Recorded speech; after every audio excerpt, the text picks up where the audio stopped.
From the year 1980 in the Miami Herald. 5 women bowlers dealt suspension before Tourney.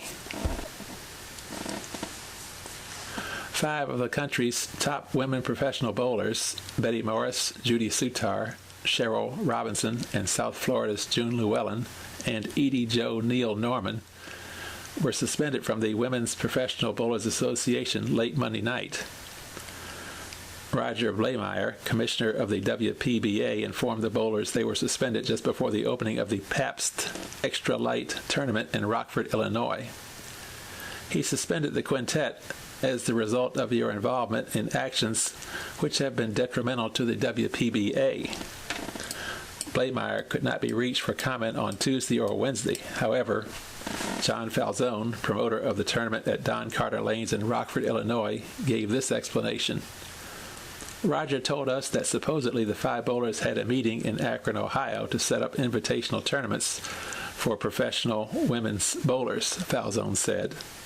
And Roger felt this would be a conflict with WPBA tournaments and would be detrimental to the tour. Falzone also revealed that 17 players refused to bowl Tuesday morning in protest of the suspension. And what we, the bowling center, did was turn off all the machines in the back so the tournament could not start. We were buying time since we knew the suspended bowlers had gone to court to get a restraining injunction.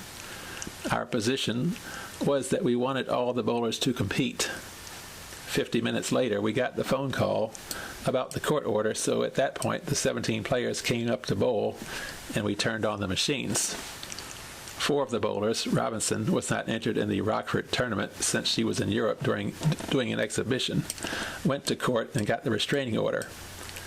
The suspension dilemma is just another stumbling block for the WPBA, which has been fumbling and stumbling for 20 years.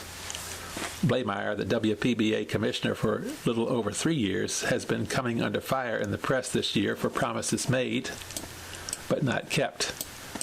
He fined Morris, a former Bowler of the Year, $100 for her comments to the press before a Jacksonville tournament early this year. Morris had expressed disappointment that women bowlers were still stumbling in their attempt to achieve national recognition. Blameyer then attacked Avon in the press for not sponsoring bowling tournaments.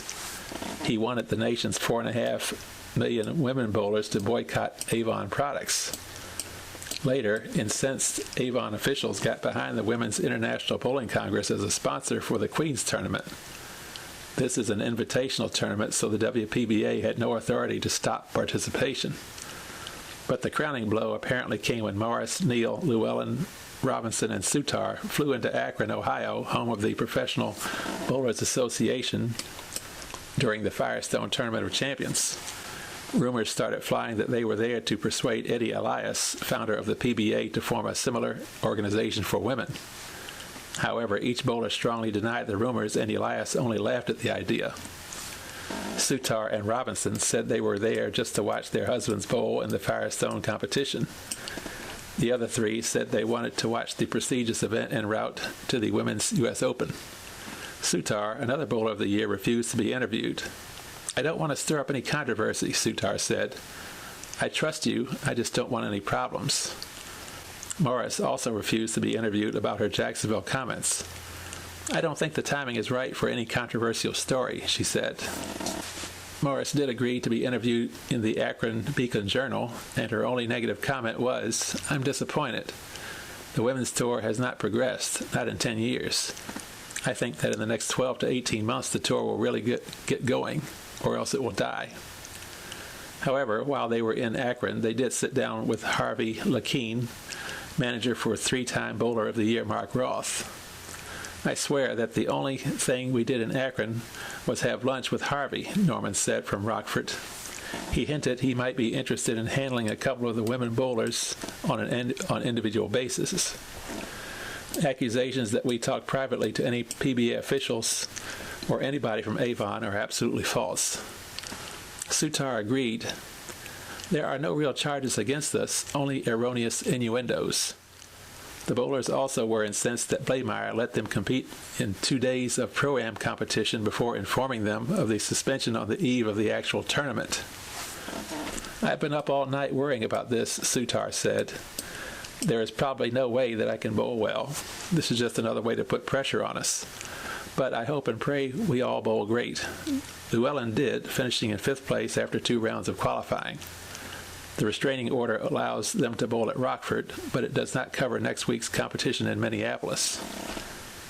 I don't know where we go from here, Norman said, but one good thing came out of all this. I have not seen so many of our women bowlers so united in a long time.